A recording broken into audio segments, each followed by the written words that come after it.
ವಿಶ್ವಗುರು ಆಗುವತ್ತ ದಾಪುಗಾಲು ಇಡ್ತಾ ಇದೆ ನಮ್ಮ ಹೆಮ್ಮೆಯ ಭಾರತ. ಪ್ರತಿದಿನ ವೀಕ್ಷಕರೇ, ಪ್ರತಿದಿನವೂ UPI ಮೂಲಕ 70 ಕೋಟಿಗೂ ಹೆಚ್ಚು ಟ್ರಾನ್ಸಾಕ್ಷನ್ ಆಗ್ತಾ ಇದೆ. UPI ಮೂಲಕ 70 ಕೋಟಿಗೂ ಹೆಚ್ಚು ಟ್ರಾನ್ಸಾಕ್ಷನ್ ಆಗ್ತಾ ಇದೆ. ರಿಯಲ್ ಟೈಮ್ ಡಿಜಿಟಲ್ ಪೇಮೆಂಟ್ನಲ್ಲಿ ಭಾರತ ನಂಬರ್ 1. ಜನಧನ್ ಮೂಲಕ 50 ಕೋಟಿ ಜನರಿಗೆ ಬ್ಯಾಂಕ್ ಖಾತೆ, ಆ ಬ್ಯಾಂಕ್ ಖಾತೆಗೆ ಅಂದರೆ 41 ಲಕ್ಷ ಕೋಟಿ ಜನರಿಗೆ ಹಣ ವರ್ಗಾವಣೆಯಾಗಿದೆ. ಇನ್ನು GST ಸಂಗ್ರಹದ ವಿಚಾರಕ್ಕೆ ಬಂದರೆ, GST ಸಂಗ್ರಹದಲ್ಲಿ ಹೊಸ ದಾಖಲೆಯನ್ನ ಬರೆದಿರೋದು ಭಾರತ. 2020ರಲ್ಲಿ 11 ಲಕ್ಷ ಕೋಟಿ, 2025ರಲ್ಲಿ 22 ಲಕ್ಷ ಕೋಟಿ, ಡಬಲ್.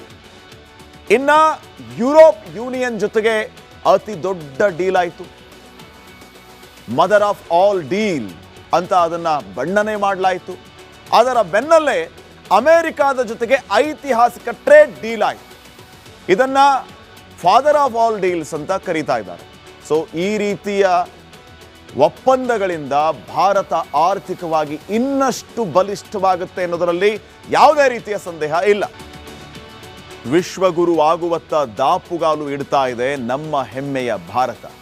ಪ್ರತಿದಿನ ವೀಕ್ಷಕರೇ, ಪ್ರತಿದಿನವೂ UPI ಮೂಲಕ 70 ಕೋಟಿಗೂ ಹೆಚ್ಚು ಟ್ರಾನ್ಸಾಕ್ಷನ್ ಆಗ್ತಾ ಇದೆ. UPI ಮೂಲಕ 70 ಕೋಟಿಗೂ ಹೆಚ್ಚು ಟ್ರಾನ್ಸಾಕ್ಷನ್ ಆಗ್ತಾ ಇದೆ. ರಿಯಲ್ ಟೈಮ್ ಡಿಜಿಟಲ್ ಪೇಮೆಂಟ್ನಲ್ಲಿ ಭಾರತ ನಂಬರ್ 1.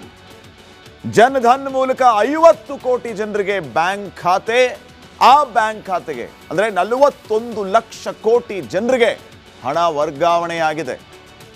ಇನ್ನು GST ಸಂಗ್ರಹದ ವಿಚಾರಕ್ಕೆ ಬಂದರೆ, GST ಸಂಗ್ರಹದಲ್ಲಿ ಹೊಸ ದಾಖಲೆಯನ್ನ ಬರೆದಿರೋದು ಭಾರತ. 2020ರಲ್ಲಿ 11 ಲಕ್ಷ ಕೋಟಿ, 2025ರಲ್ಲಿ 22 ಲಕ್ಷ ಕೋಟಿ, ಡಬಲ್. ಇನ್ನ ಯುರೋಪ್ ಯೂನಿಯನ್ ಜೊತೆಗೆ ಅತಿ ದೊಡ್ಡ ಡೀಲ್ ಆಯಿತು. ಮದರ್ ಆಫ್ ಆಲ್ ಡೀಲ್ ಅಂತ ಅದನ್ನ ಬಣ್ಣನೆ ಮಾಡಲಾಯಿತು.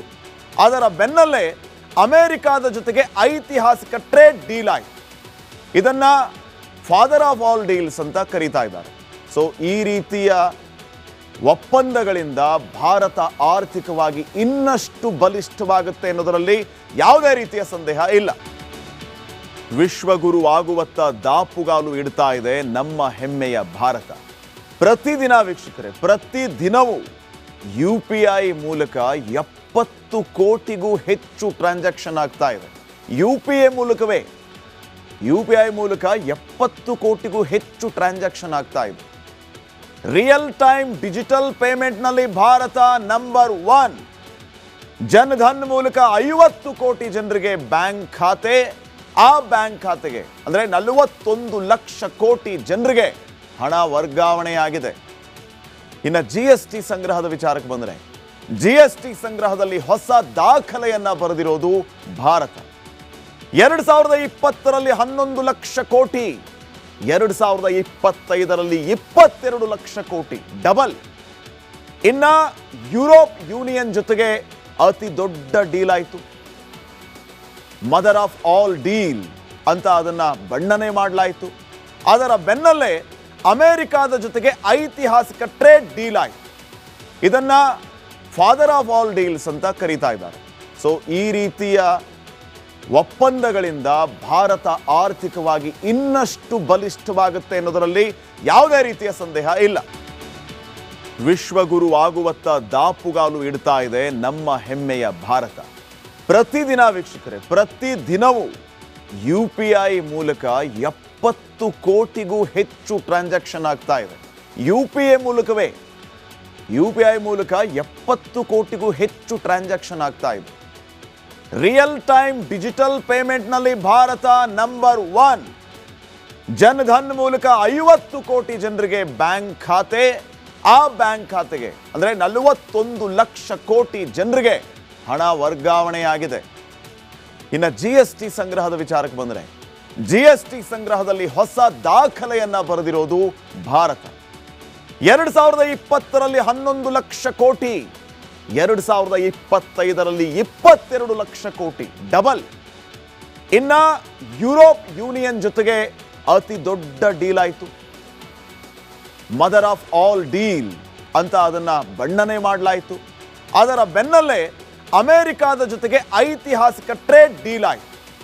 ಇದನ್ನ ಫಾದರ್ ಆಫ್ ಆಲ್ ಡೀಲ್ಸ್ ಅಂತ ಕರೀತಾ ಇದ್ದಾರೆ. ಸೊ ಈ ರೀತಿಯ ಒಪ್ಪಂದಗಳಿಂದ ಭಾರತ ಆರ್ಥಿಕವಾಗಿ ಇನ್ನಷ್ಟು ಬಲಿಷ್ಠವಾಗುತ್ತೆ ಅನ್ನೋದರಲ್ಲಿ ಯಾವುದೇ ರೀತಿಯ ಸಂದೇಹ ಇಲ್ಲ. ವಿಶ್ವಗುರು ಆಗುವತ್ತ ದಾಪುಗಾಲು ಇಡ್ತಾ ಇದೆ ನಮ್ಮ ಹೆಮ್ಮೆಯ ಭಾರತ. ಪ್ರತಿದಿನ ವೀಕ್ಷಕರೇ, ಪ್ರತಿದಿನವೂ UPI ಮೂಲಕ 70 ಕೋಟಿಗೂ ಹೆಚ್ಚು ಟ್ರಾನ್ಸಾಕ್ಷನ್ ಆಗ್ತಾ ಇದೆ. UPI ಮೂಲಕ 70 ಕೋಟಿಗೂ ಹೆಚ್ಚು ಟ್ರಾನ್ಸಾಕ್ಷನ್ ಆಗ್ತಾ ಇದೆ. ರಿಯಲ್ ಟೈಮ್ ಡಿಜಿಟಲ್ ಪೇಮೆಂಟ್ನಲ್ಲಿ ಭಾರತ ನಂಬರ್ 1. ಜನಧನ್ ಮೂಲಕ 50 ಕೋಟಿ ಜನರಿಗೆ ಬ್ಯಾಂಕ್ ಖಾತೆ, ಆ ಬ್ಯಾಂಕ್ ಖಾತೆಗೆ ಅಂದರೆ 41 ಲಕ್ಷ ಕೋಟಿ ಜನರಿಗೆ ಹಣ ವರ್ಗಾವಣೆಯಾಗಿದೆ. ಇನ್ನು GST ಸಂಗ್ರಹದ ವಿಚಾರಕ್ಕೆ ಬಂದರೆ, GST ಸಂಗ್ರಹದಲ್ಲಿ ಹೊಸ ದಾಖಲೆಯನ್ನ ಬರೆದಿರೋದು ಭಾರತ. 2020ರಲ್ಲಿ 11 ಲಕ್ಷ ಕೋಟಿ, 2025ರಲ್ಲಿ 22 ಲಕ್ಷ ಕೋಟಿ, ಡಬಲ್. ಇನ್ನ ಯುರೋಪ್ ಯೂನಿಯನ್ ಜೊತೆಗೆ ಅತಿ ದೊಡ್ಡ ಡೀಲ್ ಆಯಿತು. ಮದರ್ ಆಫ್ ಆಲ್ ಡೀಲ್ ಅಂತ ಅದನ್ನ ಬಣ್ಣನೆ ಮಾಡಲಾಯಿತು. ಅದರ ಬೆನ್ನಲ್ಲೇ ಅಮೆರಿಕಾದ ಜೊತೆಗೆ ಐತಿಹಾಸಿಕ ಟ್ರೇಡ್ ಡೀಲ್ ಆಯಿತು. ಇದನ್ನ ಫಾದರ್ ಆಫ್ ಆಲ್ ಡೀಲ್ಸ್ ಅಂತ ಕರೀತಾ ಇದ್ದಾರೆ. ಸೊ ಈ ರೀತಿಯ ಒಪ್ಪಂದಗಳಿಂದ ಭಾರತ ಆರ್ಥಿಕವಾಗಿ ಇನ್ನಷ್ಟು ಬಲಿಷ್ಠವಾಗುತ್ತೆ ಅನ್ನೋದರಲ್ಲಿ ಯಾವುದೇ ರೀತಿಯ ಸಂದೇಹ ಇಲ್ಲ.